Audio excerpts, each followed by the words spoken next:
Hello everyone and welcome to the Bingle Bang Bang podcast. I'm your host Liam and Happy New Year. It is the 1st of January 2025 and I thought it's about time that we get back on with the podcast. Now, I know it's been a while since the last episode, but hopefully we are looking to move into a more rigid structure of episode releases. And hopefully we will be able to release an episode every 2 weeks on a Wednesday, starting from today. 2024 was a great year for gaming. For me personally, I was able to get back into a lot of different games that I hadn't really been able to play that often. So that was really fun. For the first time ever, I got into competitive Pokémon play. In the TCG, I managed to find a local league and played in a couple of those league challenges, so that was a lot of fun. And I'm even going to be attempting the Pokémon Regional Championships in Birmingham this month. Literally, as of time of recording, it's less than 3 weeks away. It's kind of terrifying, but I am going to document that entire journey and share that with you, so hopefully you can come along for the ride. The new edition of Warhammer Age of Sigmar released, and I think, to be honest with you, the most that I've played in that format so far has been Spearhead. It's a really great way to play the game, it's a lot quicker, and so you're able to just fit in more games. Also got back into Lorcana. I'll be honest, I haven't kept up with every single release, but that's something that I want to try and continue with into this new year. And from the Player's Handbook and Dungeon Master's Guide for the D&D New Edition, I've got to say that things are actually looking pretty good on that front. My personal highlight with that is the Bastion system. Any game that lets me create my own base and customize it is a win. I'm really hoping that they continue to support that as new books and new settings are released, but obviously time will tell on that. So in the meantime, I have written my own, which I'm hoping to put up onto the DM's Guild. And when I release Bingle's Book of Bigger Bastions, I will drop it down in the link below. So let's have a look at what's releasing in January of this year. And we have quite a few different bits to go through. So let's start out with Magic the Gathering Innistrad Remastered. So this is releasing on January 24th, and it is a very big set. It's got reprints from all of the different Innistrad sets that have ever released for Magic the Gathering. So this is going to be a great product for people to pick up so that they can grab those old cards that are a bit more expensive. After my wife started playing Magic the Gathering with Bloomburrow, she started to look into a commander deck, and with vampires being one of her favourite things, an Edgar Markov commander deck seemed like a pretty good choice. So I can see us getting a lot of this product because there are, I believe, at least 3 different versions of Edgar Markov in there, including the chase cards for this set, which are going to be inspired by horror movie posters. Now, I really wish that I could have had some of these pop art style ones that have happened in the past, especially the Lord of the Rings ones, but I've had no such luck. But again, they have got these serialized cards in this set, so that's going to be the thing that everyone is going to be on the hunt for. They've also got reprints of other classic cards like Liliana of the Vale and Archangel Avacyn. So all in all, if you're a fan of Innistrad, vampires, or anything horror, this is going to be something that you're going to want to buy into. But make sure that you're getting the correct product because you won't be able to find those serialized cards in anything other than the overly expensive collector boosters. Now, I have been chasing cards before through those collector boosters back with Ikoria when I was trying to get the Godzilla cards, and I know it can be a very expensive and very painful experience. Look out for any bundles or offers where you can. I think that's going to be the best advice that I can give. And if you're after a specific card, non-serialized, then don't forget the secondary market, but always make sure that you're using trusted resellers. Another big trading card game release that will be coming out in January is the Pokémon Scarlet and Violet Prismatic Evolutions expansion. Now, this is what they classify as a special set. So what that means is you're not going to be able to have individual boosters in any way.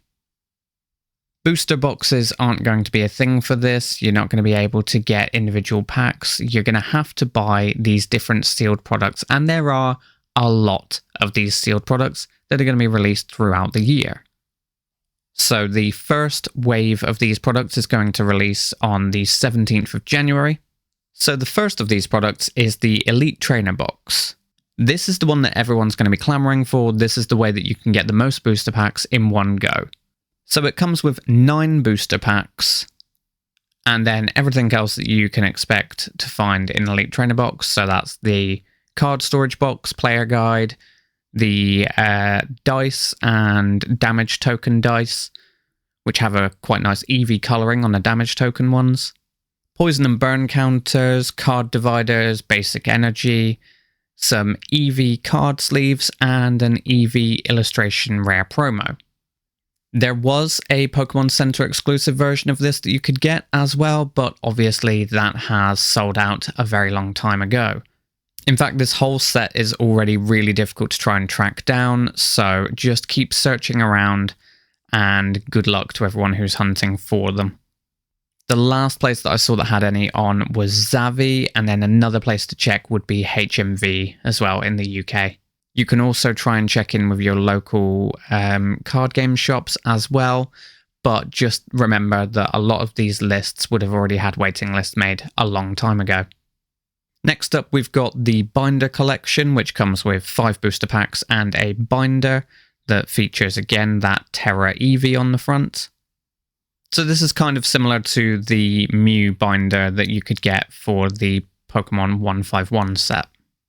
Next up, we move into the triple booster products, and we've actually got a couple this time around. So we have got the Poster Collection, which features 3 boosters, and then a promo Jolteon, Flareon, and Vaporeon, as well as, of course, a full-size 2-sided poster. And then you've got the Tech Sticker Collection, which is basically the standard blister pack that comes with 3 boosters, some stickers to go onto your different devices, and then it's a choice of either a Glaceon, Sylveon, or Leafeon promo card.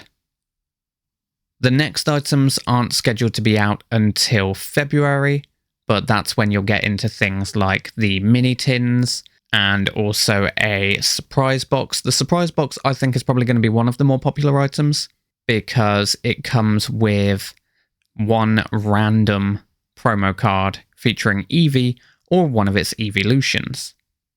We can dive into more of those products as we get closer to the release schedule on them, but the main thing is this is going to be a massively collectible set. Eevee cards are always popular, and they always have been, and I don't know if anybody has seen, but recently one of the full arts from the Sword and Shield era from Evolving Skies, a card that's classified as Moonbryon VMAX, basically the alt art rare of the Umbreon who's looking up at the moon, is going for ridiculous amounts of money, which is also meaning that the Evolving Skies boosters are currently going for £20 on your normal retail places, and obviously if people are weighing the packs, then those prices you can expect to find them a hell of a lot more. In terms of how playable the cards are, I will be honest with you, I've so far only seen the Sylveon EX that released in Surging Sparks, and I genuinely think that that's a very playable card. I think that the ability to remove Pokemon from the bench is very powerful, and so if any of the other evolutions are also as powerful as that, I think that they could be good playable cards and could do very well in the format, especially with the rotation that's coming up. Equally, with this being a special set, one of the other things that people do like to do is that they do like to sit on that sealed product. Keep them sealed, don't open them, and basically just invest the money into them. So if you are lucky enough to get hold of any of these products, maybe just have a look at what the cards are in the set before you go ahead and open it. And think about what you've bought that set for. Have you bought it because you want the thrill of ripping packs and finding those rare cards? Have you bought it because you want to get some of the new cards and play them in your deck? If the answer to that question is either of those, then absolutely carry on. You open those packs and I wish you all of the luck. But maybe you're looking to start actually collecting sealed products. I would say that this would be a very, very good set to start with. Now, it's important to note the release date here for this new set is the day before the Birmingham Regional Championships. So this means that I don't have to worry about any of these new cards at all in the format. No surprise decks are going to be able to come in because the cards have to have been released for, I believe, 2 weeks before they're actually legal in tournament play. But I'm really hoping that that means that there will be some of that product there at the tournament. So if I manage to get any shopping time, not that I really want that because that will mean that I'm knocked out of the tournament, but if I manage to get some shopping time, it's something that I'll definitely be keeping an eye out for. Keeping with Pokemon, there's actually a few things with Pokémon TCG Pocket going on at the moment. So they've just added in some New Year missions. And just by logging in for the first day on that, you get a very nice Pikachu promo card, which has each of the other Kanto starters on it. It does the usual thing of giving you some hourglasses, some Wonder Pick hourglasses, and also some of the new Mythical Island packs. So definitely worth a look. There's also been a refresh on the premium missions and the premium shop as well. So now you can get some Charizard items to customize your deck and any of your collections that you want to put on display. I do find it a little bit unfair that it seems like Charizard's going to get an extra set of things than Blastoise or Venusaur, but also it's Charizard, so what do we expect? But they have now added in a Blastoise solo battle event, which you can go into and you can get promo packs, which will get you a nice illustration rare of the Blastoise EX. And also doing the solo battles in there will give you points towards the different missions and goals in those new events as well. Just because something says that you have to participate in a battle doesn't mean that it has to be against other players. Now, it is rumoured that there is going to be another set released at the end of the month, a new main booster series in TCG Pocket, but until there's any official confirmation on that, I'm not going to say more. Instead, for now, we'll leave the world of TCGs and we'll look at something that literally dropped this afternoon. So, Warhammer fans, you have got a bingo card this year that's been given out for New Year, New Challenge. Now, last year, it took way too long for them to announce any of the New Year, New Army stuff, so it's nice to see them going in a different direction and getting it out literally day one of 2025. The Armies on Parade thing last year also felt somewhat rushed. It started later than it had done in other years, and it just felt like it was over way too quickly. Like, I couldn't get anything done for that at all. And with so much focus on the changeover of Age of Sigmar edition and the event that they had to close up that in stores as well, it was just a little bit difficult to track anyway. So this bingo card here kind of reads a little bit like the ones that you would get in either the White Dwarf magazine or like the Battle Honours program, really. You've got things on here like Paint a Warhammer 40,000 centerpiece miniature, read or listen to a Black Library book, paint a centerpiece miniature from a Warhammer skirmish game. And then it gives you these blank spaces that say your choice. There are 5 of those squares on the bingo card, and they do give you a lot of suggestions down at the bottom on things that you can do there. So things like paint a miniature of the month, sign up for the Battle Honours program, try out a new painting technique. Somewhat simpler things, but again, it's that whole idea of this is your hobby, but these are suggestions and you can ask the staff in store as well. So to sign up for this, all that you need to do is go into your local Warhammer store and ask them for one of these cards, go through the different things with them, and then you take in evidence that you have completed these things. Again, very similar to the Battle Honours program. Once you've brought in your evidence of whatever your goal is that you've done, the member of staff in there will stamp your card, and then You can share your progress online. And then once you've filled a line in any direction, you can earn a special reward in store. Now, I think that this is only going to be once because it's a pin badge, but I guess just keep going as much as you can. Then you can post pictures of your progress online through X or Instagram with the hashtag Warhammer Challenge competition, and there's a chance of winning £100 worth of virtual gift vouchers. But there are only 6 of those prizes up for grabs across the entire thing. So prize draws will happen for that on the 29th of January, the 26th of February, and the 26th of March. Which, if I'm honest, feels a little bit drawn out for 6 winners, but absolutely fine. As I say, it's definitely a step in the right direction. It seems to be a lot simpler, and it gives people more ownership over doing the hobby the way that they want to do. But will we hear anything about Armies on Parade and how that's going to work this time around? I would say don't expect to hear anything now until probably around March, when that entire promo wraps up and the prize draws have happened. That's probably about the time that you're going to start to move into the Armies on Parade again.